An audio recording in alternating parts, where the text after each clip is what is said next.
จ้าอาจารย์สมประสงค์วงศ์ถาวรในคลิปนี้เป็นคลิปทำอิฐในการเรียนรู้การเขียนโปรแกรมภาษา C++ ซึ่งเขาจะทำการเรียนรู้เรื่องของการติดตั้งแล้วก็การดาวน์โหลดเนาะแล้วก็การติดตั้งโปรแกรมในเบื้องต้นซะก่อนเนาะซึ่งโปรแกรมที่เขาจะใช้ในนี้แม่นโปรแกรม dev C++ โปรแกรม dev C++ แม่นหยังเนาะโปรแกรม dev C++ ที่เขาเห็นโลโก้ใหญ่ๆอยู่บนนี้เนาะแม่นโปรแกรมประเภทที่เขาเอิ้นว่า IDE เนาะ IDE ในการเขียนโปรแกรมอันใดอันหนึ่งนะ IDE ย่อมาจากคำว่า Integrated Development Environment เนาะก็คือโปรแกรมที่ใช้สำหรับเขียนโปรแกรมนั่นแหละเนาะว่าง่ายๆซึ่งมันจะประกอบไปด้วยเครื่องมือหลายๆตัวบ่ว่าจะเป็นพวกdebugger พวก compiler อย่างต่างๆให้เราสามารถดาวน์โหลดแล้วก็ติดตั้งไปใช้งานได้เลยเนาะจะมีพวกเครื่องมือครบเซตให้เราได้ใช้งานนะเริ่มต้นกันเลยให้นักศึกษาเข้าไปที่เว็บ google.com เนาะแล้วก็ทำการเสิร์ชคำว่า dev C++ แบบนี้เนาะเสิร์ชง่ายๆแบบนี้แล้วก็จะเห็นลิงก์ทำอิฐเลยเนาะของเว็บตัวเขียวๆนี่เนาะ sourceforge เนาะ sourceforge.net นี่แล้วกดเข้าไปที่ dev C download เนาะ sourceforge.net พอกดปุ๊บนะมันก็จะขึ้นหน้าดาวน์โหลดแบบนี้ขึ้นมาแล้วให้เรากดที่ปุ่มดาวน์โหลดเนาะมันจะทำการดาวน์โหลดแล้วก็รอท่าเนาะในขณะที่มันดาวน์โหลดอยู่เราก็ไปเฮ็ดอีหยังก็ได้เนาะรอท่าซะก่อนแล้วซ้ำๆมันดาวน์โหลดแล้วหลังจากที่ดาวน์โหลดแล้วเนาะในนี้อาจารย์ได้ดาวน์โหลดไว้เรียบร้อยแล้วเนาะแล้วก็จะได้โปรแกรมหน้าตาแบบนี้มาเนาะโลโก้แบบนี้ขึ้นมานะ dev C แล้วก็สีฟ้าๆแบบนี้แล้วทำการติดตั้งเนาะสำหรับวิธีการติดตั้งโปรแกรมก็บ่ยากเนาะโปรแกรมที่เราดาวน์โหลดมาแล้วเราก็ทำการดับเบิลคลิกเข้าไปที่โปรแกรมดับเบิลคลิกเลยปึ๊บเข้าไปพอดับเบิลคลิกแล้วเนาะโปรแกรมก็จะเด้งแจ้งเตือนขึ้นมาแบบนี้ให้เรากด yes รอถ่ายจากบึ้นหนึ่งเนาะโปรแกรมกำลังแตกไฟล์ออกมาอยู่กำลังแตกอยู่ unpack data ออกมาอยู่ออกติดข้างๆจอนิดนึงเนาะเพราะว่าโบได้สกรีนเต็มจอโอเคมาเบิ่งกันต่อหลังจากที่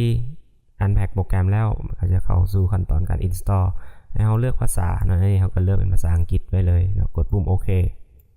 นะแล้วก็จะมีสนธิสัญญาเนาะใบสัญญาต่างๆเนาะเอาว่าจะใส่โปรแกรมตามนี้หรือบ่เขาก็ I agree เห็นดีแล้วก็จะเด้งหน้าแบบนี้ขึ้นมาเนาะให้เราเลือกว่าเราต้องการจะดาวน์โหลดบ่แม่นดาวน์โหลดจะต้องการติดตั้งแบบใดเนาะแบบเต็มเลยบ่หรือแบบมินิมอลแบบเซฟแบบอย่างต่างๆนี่เขาเลือกแบบฟูลเลยเนาะเต็มเซตเลยเนาะทุกอันแล้วก็เลือกฟูลแล้วก็กดที่ปุ่ม next แล้วก็นี่คือบอลที่โปรแกรมจะติดตั้งไว้เนาะก็คือ2C โปรแกรมไฟล์ x86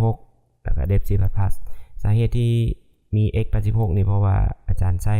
เป็น Windows 64 บิตเนาะมันก็เลยขึ้น x86 ให้ถ้าหากว่านักศึกษาคนใดที่บ่ได้ใช้Windows 64 บิตมันก็จะขึ้นแต่คำว่าโปรแกรมไฟล์ละเนาะแต่ถ้าว่าใช้เป็น Windows 64 บิตก็จะขึ้น x86 อันนี้บ่ได้มีปัญหาอย่างเนาะปะมันไว้คือเก่าของมันแล้วกดที่ปุ่ม install เนาะโปรแกรมก็จะทำการติดตั้งในขณะนี้เขาก็รอท่าไปก่อนแต่จากบึ้นหนึ่งโปรแกรมก็จะสามารถติดตั้งเรียบร้อยเนาะเอาตัดกลับมาที่ตอนโปรแกรมติดตั้งแล้วเลยเนาะเพื่อบ่เป็นการเสียเวลาก็หลังจากติดตั้งแล้วก็จะเด้งหน้าแบบนี้ขึ้นมาเนาะให้เรากดที่ปุ่ม finish ได้เลยอันนี้ติ๊กไว้จังซี่เลยเนาะบอกว่าให้เริ่มรันโปรแกรมได้เลยเขาก็กดปุ่ม finish ปึ๊บเนาะหลังจากได้แล้วโปรแกรมก็จะเด้งหน้าแบบนี้ขึ้นมาให้เราขั้นตอนต่อไปก็จะเป็นการเลือกอินเทอร์เฟซภาษาเนาะก็จะมีหลายๆภาษาให้เราได้เลือกใช้เราก็เลือกเป็น English เนาะ Original แล้วกดปุ่ม next อันนี้ก็จะเป็นรูปแบบของ UI ที่เราต้องการอยากใช้เนาะก็จะมีฟอนต์ต่างๆเบิ่งว่าเราสนใจฟอนต์ตัวใดเราก็สามารถเลือกฟอนต์ตัวนั้นได้เนาะนี่ก็ปาเป็นคอนโซลัสคือเก่าเนาะแล้วก็เลือกที่รูปแบบของ color ของสีก็จะมีหลายสีให้เลือกมันจะมีพวก Classic มีพวก Classic Plus มีพวกTwilight มีพวก Ocean มีพวก Virtual Code Studio Matrix เนาะหลายๆอันให้เราได้เลือกเนาะลุคของโค้ดเรามักแบบใดเราก็สามารถเลือกได้สามารถเลือกตามหลังได้เนาะในนี้จะเลือกเป็น Classic Plus ไปก็แล้วกันแล้วก็ Icon Set ก็มักแบบใด New Look Genome Blue ก็จะมี Icon Set แบบนี้ให้เรา ก็บ่มีหยังหลายเนาะอันนี้ก็ปะไว้คือเก่าปะเป็น new look คือเก่าก็อยากเปลี่ยนก็เปลี่ยนบ่เป็นหยังเนาะแต่ก็เวลาเปลี่ยนก็อาจจะลงไอคอนกันหน่อยนึงเพราะว่าสิบ่คือกันเนาะแล้วเราก็กดที่ปุ่ม next เพื่อดำเนินการต่อไปหลังจากสำเร็จแล้วเราก็กดที่ปุ่มโอเคปั๊บเนี่ยเราก็จะได้โปรแกรม Dev C++ มาเป็นที่เรียบร้อยเนาะ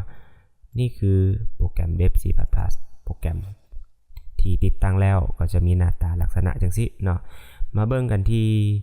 เมนูกันหน่อยนึงว่ามันมีอย่างใดเนาะที่เมนูของโปรแกรม Dev C++ กันนี่ก็หลังจากติดตั้งแล้วเราได้โปรแกรมมาแล้วเนาะก็จะประกอบไปด้วยTitle โปรแกรมของเราเนาะ Dev C++ 5.11 เนาะเป็นเวอร์ชันที่เราใช้แล้วก็จะมีพวกเมนูนะเมนูต่างๆมีพวก Toolbar Toolbox เนาะให้เราสามารถใช้งานนะมี Compiler ให้เราสามารถเลือก Compiler ตามระบบปฏิบัติการที่เราใช้ถ้าเราใช้เป็น64 บิตเราก็ควรเลือกเป็น64 บิต Release ถ้าเราใช้เป็น32 บิตเราก็ใช้เป็น32 บิต Release เนาะแล้วแต่เราจะเลือกแบบใดเนาะแต่64เลือก64 32ก็เลือก32เนาะสำหรับการเบิ่งว่าตัวเองใช้ระบบปฏิบัติการเวอร์ชันใดเนาะก็สามารถเบิ่งได้ง่ายๆเนาะเข้าไปที่คอมพิวเตอร์ของเรานี่นี่ในคอมพิวเตอร์นี่เนาะโลโก้คอมพิวเตอร์นี่คลิกขวาแล้วเลือกที่ properties นะปั๊บขึ้นมาก็จะมีบอกไว้คืออยู่นี่ System Type 64 bit Operating System นะประมาณนี้เนาะมันก็จะบอกให้เราสามารถเบิ่งได้เนาะคลิกขวาแล้วก็ Property ลดเนาะก็จะเห็นคำว่าเบิ่งที่หน้าตาโปรแกรมของเราคือเนาะหลังจากที่เราได้โปรแกรมมาแล้วแนะนำเรื่องเมนูอย่างเล็กๆน้อยๆแล้วเนาะมาเบิ่งกันวิธีการสร้างไฟล์เฮ็ดจังใดเนาะก็เข้าไปที่เมนูไฟล์ New แล้วเลือกที่ Source File เนาะหรือกดช็อตคัทอยู่คีย์บอร์ด Ctrl N ก็ได้เลือก Source File ไฟล์ New Source File ปึ๊บก็จะได้หน้าต่างแบบนี้เราก็สามารถเขียนโปรแกรมต่างๆที่เราต้องการได้อยู่โซนนี้เราสามารถเขียนนั่นนี่ได้แล้วแต่เราเวลาอยากเซฟเราก็เข้าไปที่ไฟล์แล้วก็เลือกที่เซฟนะหรือ Ctrl S อยู่คีย์บอร์ดนะเราก็สามารถกดเซฟเลือกตำแหน่งบนเซฟต่างๆแล้วแต่เราใส่ซื้อเข้าไปกดที่ปุ่มเซฟเนาะง่ายๆบ่ได้มีอย่างนั่นคือขั้นตอนการดาวน์โหลดการติดตั้งแล้วก็การใช้งานพื้นฐานของโปรแกรมDev C++ ที่เราจะใช้เรียนในเทอมนี้นะเราสามารถ